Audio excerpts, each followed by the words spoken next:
భయ్యా చావా సినిమా చూసారా భయ్యా? చూసామండి. ఎలా అనిపించింది? చాలా సూపర్గా అనిపించింది బ్రో. అంటే హిందీలో కొంచెం హిందీ లాంగ్వేజ్ బాగుంది అని చెప్పేసి, తెలుగులో బాగాలేదు అని చెప్పేసి చాలా మాటలు చెప్తున్నారు కదా మీకు? అదంతా ఏం లేదు బ్రో. అది హరహర మహాదేవ్ అనేది హిందీలో బాగుంది, దీంట్లో కొంచెం హై తగ్గింది. దానివల్ల కొంచెం డిసప్పాయింట్ అనిపిస్తుంది. ఇంకా సినిమా అయితే ఒక రేంజ్లో ఉంది. సినిమాకి అక్కడ 550 కోట్ల దాకా ప్లస్ వచ్చింది. ఇక్కడ అంటే తెలుగులో ఎంత రావచ్చు మీరు అనుకుంటున్నారు? తెలుగులో ఒక 1000 కోట్లు రావచ్చు బ్రో. అంత హై పుట్టించింది సినిమా.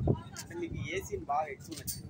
ఫైట్ సీన్స్ అంటే కొన్ని గూస్ కూడా వస్తాయని చెప్పేసి కూడా చెప్తున్నారు.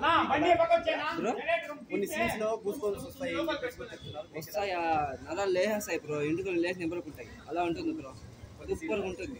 హీరో యాక్టింగ్ ఎలా ఉంది? హీరో యాక్టింగ్ అంటే ఎక్సలెంట్, 100% మార్క్ లేదు.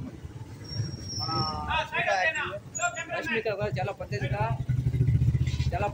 ఉంది. హీరోయిన్ చాలా సూపర్గా ఉంది దీంట్లో. దీని వరకు పుష్పలాగా కాకుండా దీనిలాగా బాగుంది, చాలా బాగుంది కదా. మీకు ఎలా అనిపించిందా? అలా మన చరిత్ర గురించి ఇలా ఇంత ఇదిగా ఉంది మన చరిత్ర మనకు తెలియదు ఎవరికి కూడా. మన పాత జనరేషన్లో మన దేశం కోసం, మన ధర్మం కోసం ఎన్నో లక్షల మంది ప్రాణాలు చేశారు. కానీ మరి ఇంత దారుణంగా, ఇంత హీనంగా చేశారు తెలియదు. కానీ మనం ఈరోజు స్వచ్ఛంగా భారతదేశంలో మనం ఎదురు బొట్టు పెట్టుకున్న కారణం అంటే మనం పెట్టుకునే బొట్టు కాదన్న, వాళ్ళు చిందించిన రక్తం పెట్టుకుంటున్నాం అన్న. సినిమా మాత్రం సూపర్ ఉంది. చాలా హిందువులకి కొంచెం హై ఇచ్చే రేంజ్ లో ఉంది కొన్ని సీన్లు అని చెప్పి చాలా బాగుందన్న. హిందూసే కాదు, గురించి కూడా చాలా మంది చూడొచ్చు, మంచిగా చూడొచ్చు. లేడీస్, ఫ్యామిలీ అందరూ చూడొచ్చు. ఖచ్చితంగా అయితే చిన్నపిల్లలు అయితే ఖచ్చితంగా 100% ఖచ్చితంగా చూడాలి. మన చరిత్ర తెలుసుకోవాలా. మన చరిత్ర అంటే ఇప్పుడు కాదు, పూర్వం జరిగిన చరిత్ర మంది, ఇది కాదు చరిత్ర అంటే. సినిమా చూస్తే అర్థమవుతుంది అన్న, సూపర్ ఉంది. ఇంకోటి వచ్చేసి మన తెలుగులో డబ్బింగ్ కొంచెం బాగాలేదు అది అని చెప్పేసి కొంతమంది అన్నారు. అంటే హిందీ కంటే తెలుగు బాగాలేదు అనేసి మీకు ఎలా?